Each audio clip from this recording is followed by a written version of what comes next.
So the next step is for the board to appoint him as the top-ranked candidate to the Citizen Oversight Committee as the member seat representing real estate. So moved. Motion by Commissioner Lober to appoint Mr. Moynihan, and second by Commissioner Tobias. All those in favor say aye. Aye. Aye. Any opposed? Motion passes unanimously. Thank you. All right, item J1. Commissioner Tobias.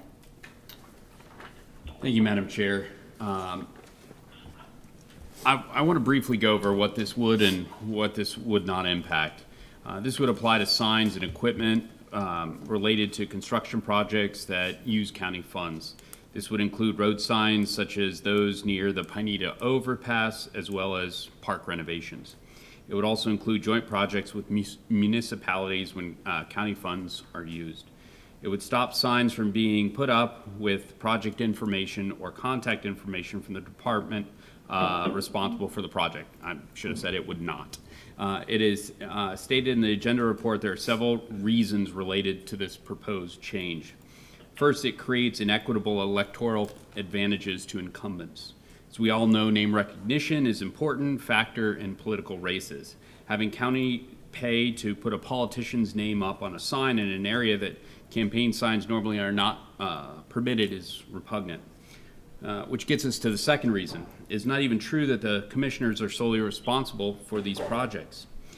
Every one of these major construction projects are the result of policy decisions made by the full board, which are implemented by countless hours of hard work by staff. More importantly, it makes sense that only citizens in a commission district are those paying. In fact, it's very rarely the case. Our roads and bridges MSTUs are at their limits, so these projects are often funded using general revenue or other sources such as gas tax, and not limited to the commission districts itself.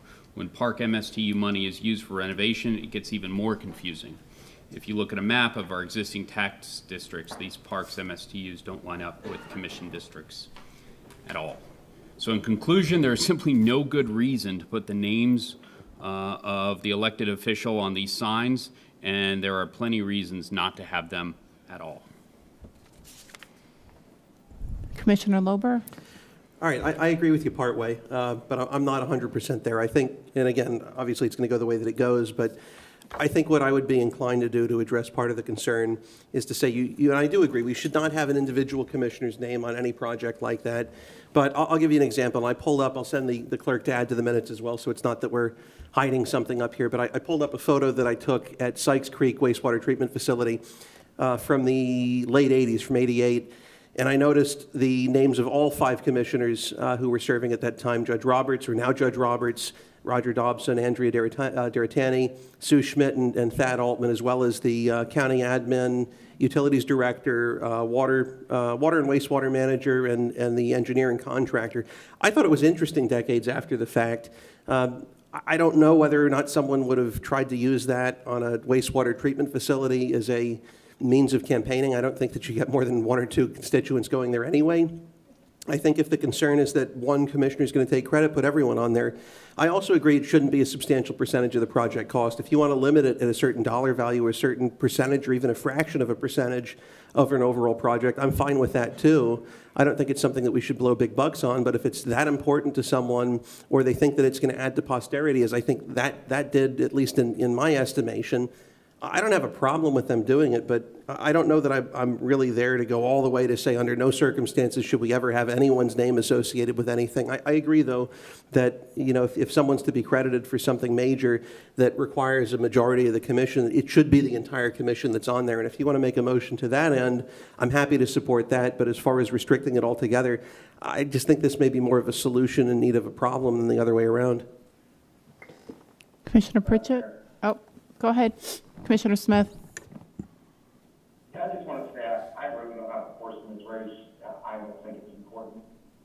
With all due respect to Commissioner Tobias, I know it's important to him, but to me it really isn't. But I would like to say that when I was elected, there was a practice in place at the time in the county that you folks may remember. At the entrance of districts, there was a big green sign that said, you are now entering County Commission District D4, Andy Anderson. At the time, that was over Beachside. And, you know, Stockton had gotten 2 of those made for myself and had them up. And I saw them and I said, Stockton, that's a terrible waste of money. So I rejected it. And so,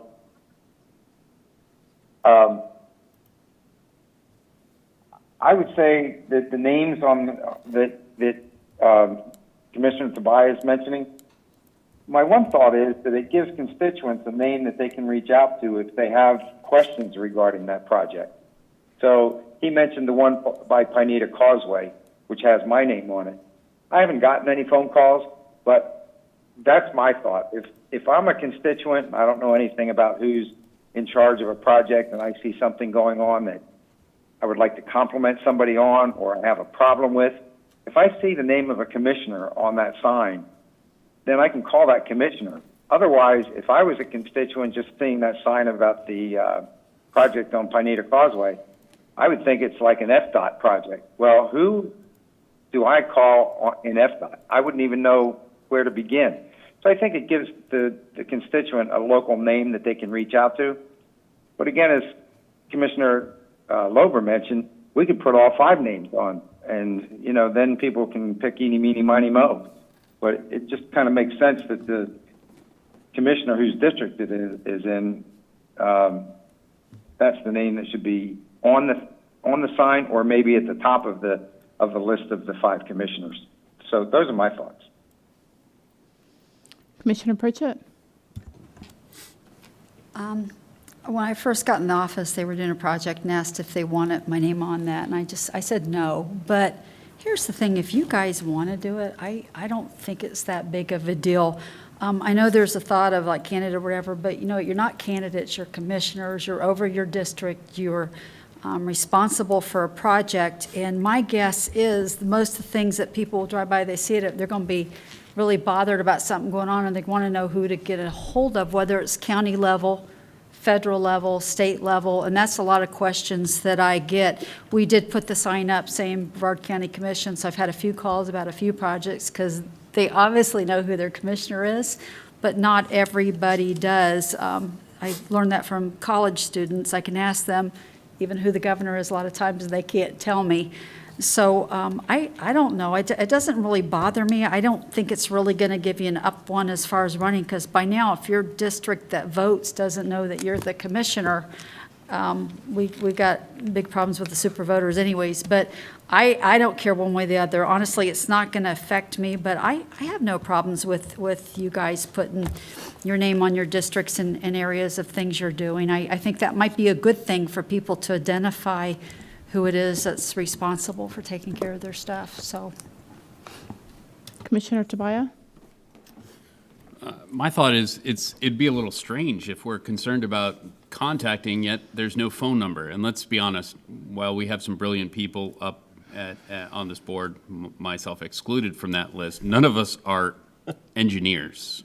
I tell you what, if you've got a question on what's going on the Pineda extension, I know I pick up the phone and call Mr. Denninghoff, because Mr. Denninghoff's got the answers to all those things. So if the constituent really does have a question dealing with this stuff, I'd say let's put, Mr. Denninghoff's home phone number and say, please call, 24 hours a day. But the reality of the situation is just campaign, and I appreciate the suggestion that Commissioner Lober brings up, but I'm on the exact opposite.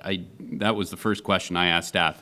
Please tell me my name is not up on any project. So the last thing I would want would see my name up on any project. I'd just assume have one name and not mine before I was to put my name up on any signs. I just think as we enter campaign season, the electorate certainly doesn't want to see tax dollars used, whether it's $1 or whether it's $100. I know the plaque that you brought up there, I imagine, was very expensive even back in the day.